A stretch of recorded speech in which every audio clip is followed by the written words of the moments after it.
আজ ৩৭ জুলাই। আকাশ দেখো, মাতৃভূমি দেখো দেখো, ইনসাফের হাসি হাসতে হাসতে শহীদ হয়েছেন ওসমান হাদি। আমি যদি বিরহে নিঃশব্দ হই, ইনকিলাব জিন্দাবাদ বলবে কে? আমি যদি কান্না করি, জেগে উঠে ইনসাফের লড়াইয়ের অগ্রগামী হবে কে? আমি যদি গুলির শব্দের আতঙ্ক অনুভবে রেখে দেই, এই আগ্রাসনের উত্তরে প্রতিশোধ নেবে কে? আমি যদি চুপিসারে ভীতু হয়ে জীবন আঁকড়ে ধরি, একটা উজ্জ্বল মৃত্যুর উদাহরণ হবে কে? আমি যদি মাতৃভূমির হিসাবে পরাজয় মেনে নেই, একটা দাসত্বহীন প্রজন্ম আনবে কে?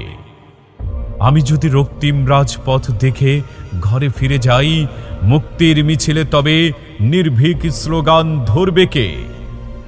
আমি যদি শৃঙ্খলকে অলংকার ভেবে মেনে নেই, বজ্রকণ্ঠে স্বাধীনতার গান গেয়ে উঠবে কে? আমি যদি অন্ধকারে গা বাঁচিয়ে চলতে শিখি, ভোরের সূর্যকে ছিনিয়ে আনার সাহস দেখাবে কে?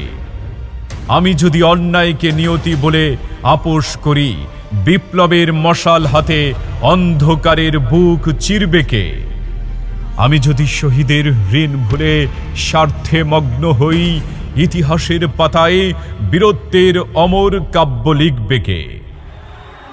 জেগে ওঠো বাঙালি, জেগে ওঠো লক্ষ লক্ষ ওসমান হাদি।